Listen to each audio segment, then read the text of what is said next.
much. Good afternoon, everyone, and thanks to Mita Unshackled. So today's the last day of MJBizCon.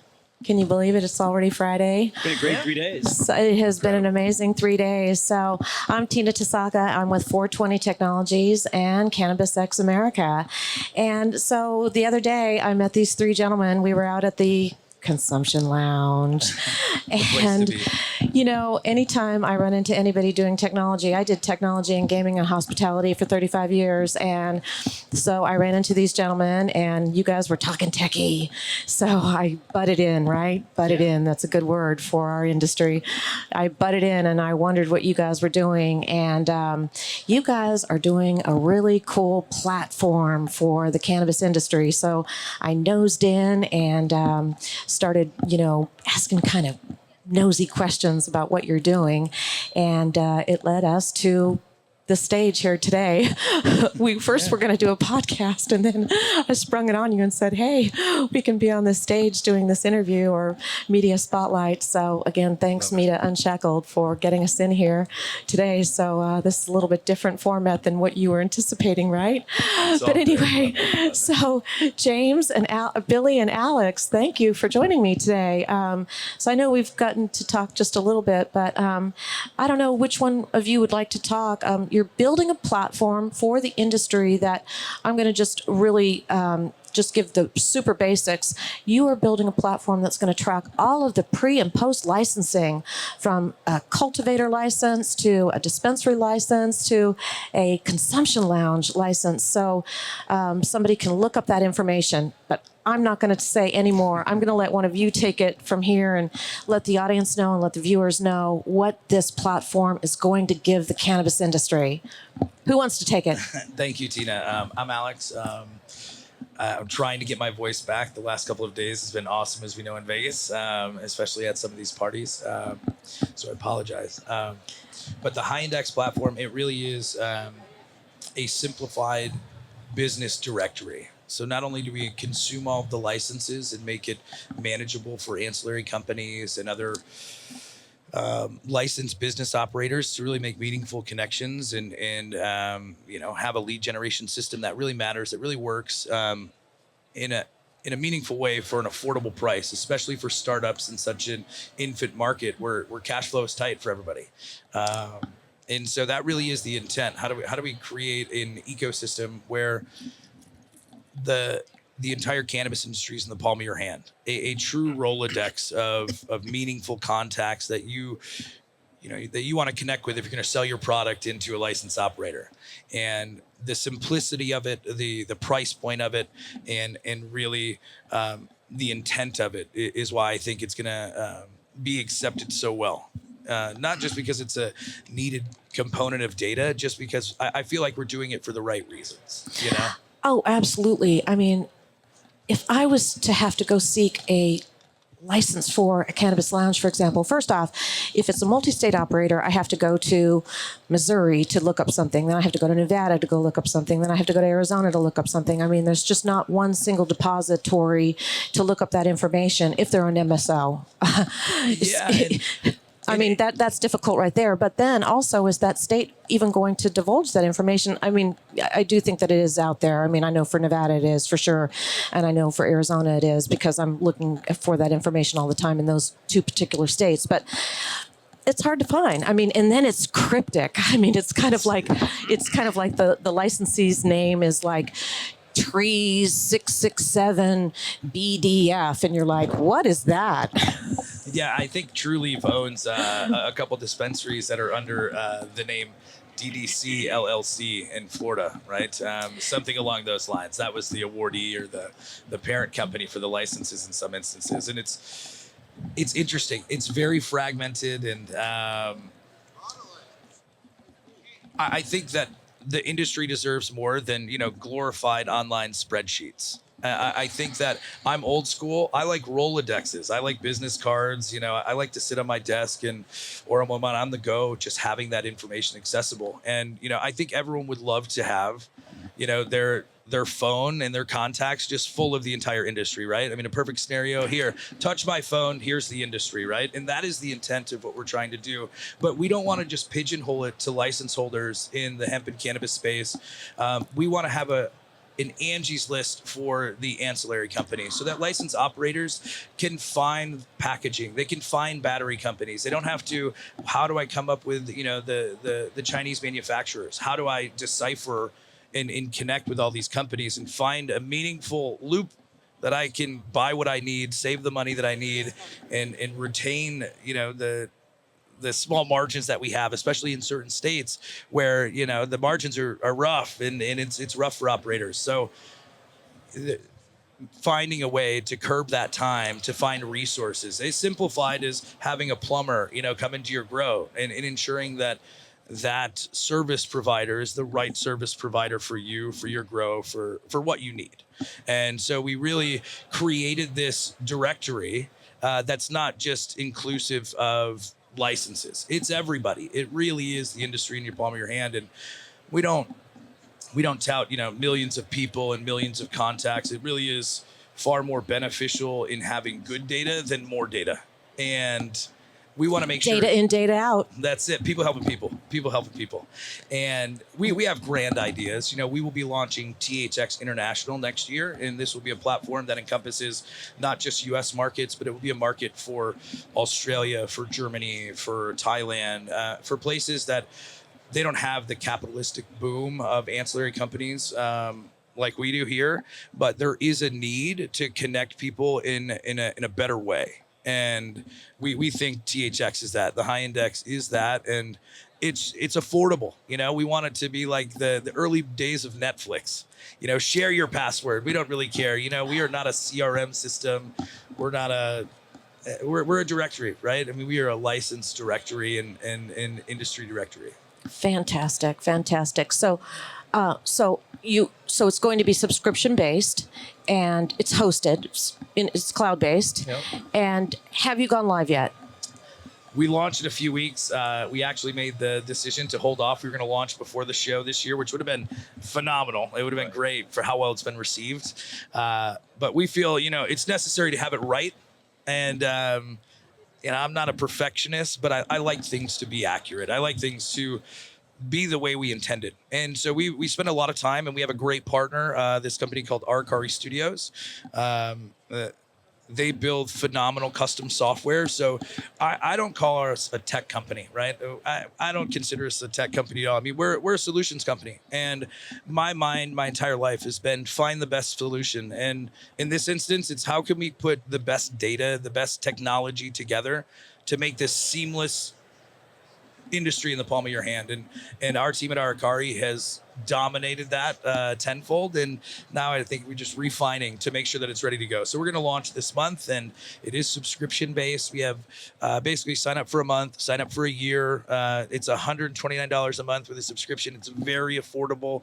That doesn't pigeonhole any data. That is everything in real time, updated daily, for $129 a month. And there's nothing out there like it. There is no real ancillary directory. There are some people and companies doing similar things, but if you want lead generation in the US market or in soon to be every other market, this will be it. And we just try to do it in a way that it makes sense for the people who are using it. Excellent.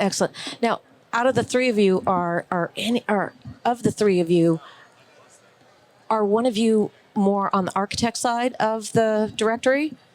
Building it, designing it, doing the, the roadmap side. This is how we want it to look, to feel. The GUI. We've kind of all been. Okay. Thank you. Yeah. So we've kind of all taken on roles within that. We've all sat in those dev meetings with our team at Arcari. We've all had the opportunity to kind of see that, learn that. Billy and I have just learned a tremendous amount. Oh, yeah. Alex has a pretty firm understanding of how all that works. And it's been really interesting to have the opportunity to see how it all comes together. So. Yeah, and I think with all our backgrounds, it all works together. We all work well. We got one goal in mind, is to build something great for the cannabis community. I just want to thank MJBizCon. This is my first show. Very receptive. People are beautiful here. It's been great. Great experience. Overwhelming experience.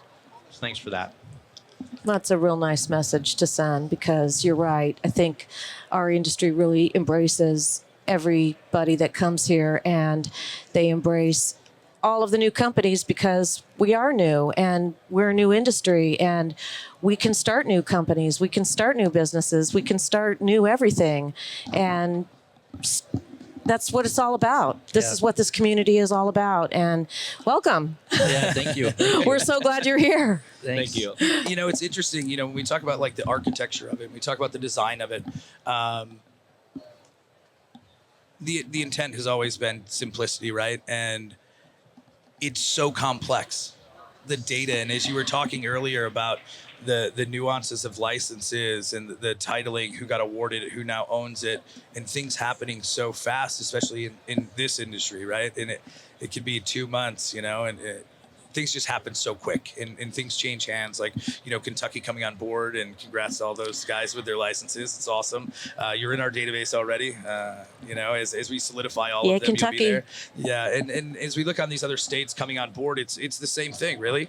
It's how can we just keep innovating and giving something out there? So we try, and man, it's been, I came from a different world in a previous life in the tech space and the GovCon space, and it just really translates. And I think that the industry is a huge melting pot. I mean, it really is. And everyone's accepted, and everyone has an opportunity to do whatever they want in the industry. And I think that's the best thing about it, right? I mean, you could start a new business tomorrow, fail it, and then start a new one the next day. And you really have that opportunity. Not that I would recommend that, because, you have a reputation. It's small. It's a great tight-knit community, but it's my background. That's what I come from, is a diverse background, and with my family and everything. And so it's awesome how welcoming it is, and being in it. Yeah. Yep. It is the advice that I've given some folks too, just anybody that I've spoken to in this industry. And I know we're getting just slightly off topic, but that this industry, you can really carve out anything that you want, because we are in such a new industry, and that even if something, with your particular solution or your product is not exactly going as planned, you can pivot. You can pivot, and you might have to. You guys might have to pivot a little bit because the industry changed. You might have to just change it just ever so slightly on this certain situation or another. Yeah, because of a regulation. I mean, in my situation, for example, and I'll be real public about it. I mean, I was going down the road to do the open table for consumption lounges, and I was ready to do it and ready to pull the plug, but there wasn't enough consumption lounges out there to support a massive platform, and so I pivoted. But anyway, so I pivoted, and I'm doing other things, and that's okay. I wanted to stay in the industry, and I'm not going to leave it, but I'm going to stay on track with tech. But anyway, going back to your platform, I had two other questions. I was wondering, first off, if you're going to have some self-service capabilities whereby, those ancillary folks can go in and modify the directory themselves, their directory listing, and or they can just, they can set up, they can purchase the subscription themselves and set up their own profile and so forth. Is that the premise of it? Yeah, that's exactly right. I mean, we look at, all the actual tech companies in the world that are, very successful, and we want to replicate that. Think LinkedIn Sales Navigator, think, Angie's List, and think the ability that those business owners have to kind of tweak what's displayed on Angie's List based on, what they're displaying in Google and how that works. We want to come to give that functionality not only to the ancillary users, but also to the license operators, so that if they want to tweak who they're displaying within our database, whether, hey, we want John to be shown as this is the contact, or, Steve's no longer with us, we're really giving that functionality not only to license operators, but more so to the ancillary companies to be able to input their description, say, hey, I own this business. Let's display this as my quick message. Now, it's not as robust as it should be. I mean, this is just our MVP, and we want to stick down, to the roots, and that's the data, right? 1.0. That's it. That's it. And but there is some of that functionality there, and although it's a directory, it does have a lot of CRM, capabilities on a smaller scale. And, there's companies who have been doing this for a few years, right? As far as like analytics and data, and there's so many, Cannabis Media, Hoodie Analytics, there's a bunch of folks out there that have been around for a minute doing similar things. And not that we never get to reinvent the wheel, right? Because we don't need to, but let's simplify it. I think that there are certain tiers of businesses that need different tiers of data, right? And the one thing that's never changed, it's always consistent, is you need context. You need to really make a push in. And so get into the meat and potatoes, and how can we do that? And the other folks out there providing cannabis analytics and dispensary and sale analytics, it's next level. I mean, I don't look at us as like, we're this crazy analytical company. We're just simplifying something that's fragmented from state to state in these individual markets and just honing it together, for simplicity. And I envy what all these other companies do with the level of analytical data they can provide and how they help other businesses in the industries. But our focus is on not only the little guy, but the big guys, right? And there's so many new companies that come on board in all these fragmented states. And I think about my home state, New York, and, Maryland's coming with their full adult use last year. And so these new companies need data, they need access. And, that's the intent. Excellent. Well, we're up to about 5 minutes left. And speaking of the big guys, and speaking of sitting in Las Vegas and the big guys, last September 11th, we had the worst cyber attack in Las Vegas, and MGM was attacked. Most of the casinos were attacked with a cybersecurity attack. MGM paid a ransom of $100 million. So just your thoughts on just some real basic protection of data in your new directory. What have you guys done to protect your data and in your directory?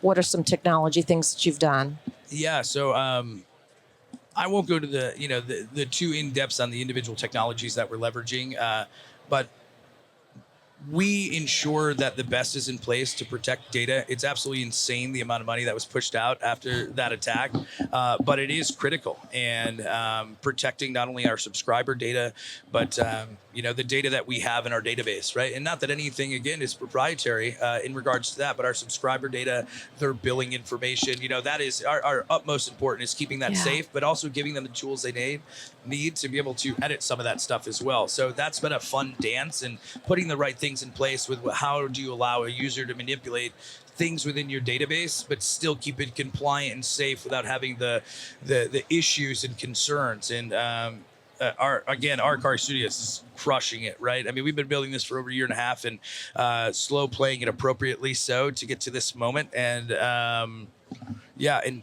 I in my previous life, I was with a company called Kinsale and a company called Acela, which ironically now handles and manages the application licensing process in a couple of states. Michigan's a primary big one, right? And so you actually go through their system to submit your applications. And that was the company that bought my previous company back, in like 2015. They're based out of San Ramon. So long story short, my previous life was in that tech side, and it was really focused on cybersecurity. And I'm outside of DC now, and the big premise there is, security. And it's everywhere, right? Especially with blockchain tech coming up. And so we're not only just leveraging, current tech that we have and current means, but we're trying to always innovate. And one of our partners is here today. It's Paul, our partner, Paul Tarantino. He is the CEO of a company called Bit Federal. And they're a fintech. Blockchain. Yeah, a blockchain ATM, if you will, Okay. Bitcoin ATM. And so, our technology and security in just compliance and ensuring safety of our user data and our systems data, and also in preparation for THX International, is of the utmost highest importance. And it needs to be, right? Super. Well, as we wrap up here, where can our viewers and everybody here at MJBizCon find you fine gentlemen? Where can they find your company? TheHighIndex.com. Okay, super. And we're doing a giveaway right now. Great. Please tell us about the giveaways before we say goodbye. Yeah, we're doing a drawing on January 1st. We're calling it the 2025 Expo Package. And go out and sign up for our newsletter, get on our mailing list, and your name is automatically entered into that drawing. And we're giving away tickets to MJBizCon, a booth at the Ohio Summit, the NECAN event, and I believe it's in Boston next year. Yeah, Alex. NECAN Boston. Yep. Yeah, we've got Flower Expo. I'm jam-packed. A true expo giveaway, and it's the Ohio Cannabis Health and Business Summit with Lenny Berry. It is the most premier cannabis event in Ohio as far as B2B expo. It is phenomenal. They've been running it a few years in a row, and it really is an awesome time. And with everything happening in Ohio, and now pre-rolls coming online in April for Ohio, incredible. They've kind of been behind the times. So it's a great opportunity to be at that event. It's the biggest event in Ohio. And well, there you go. Ohio just got a super plug. Well, gentlemen, thank you so much. Thank you, for having us, Mita Tina. Unshackled. Yeah. We love it here. And everybody enjoy the rest of MJBizCon. Thank you. Thank you. From Las Vegas. Thank you for Thanks, having us, MJ. Tina.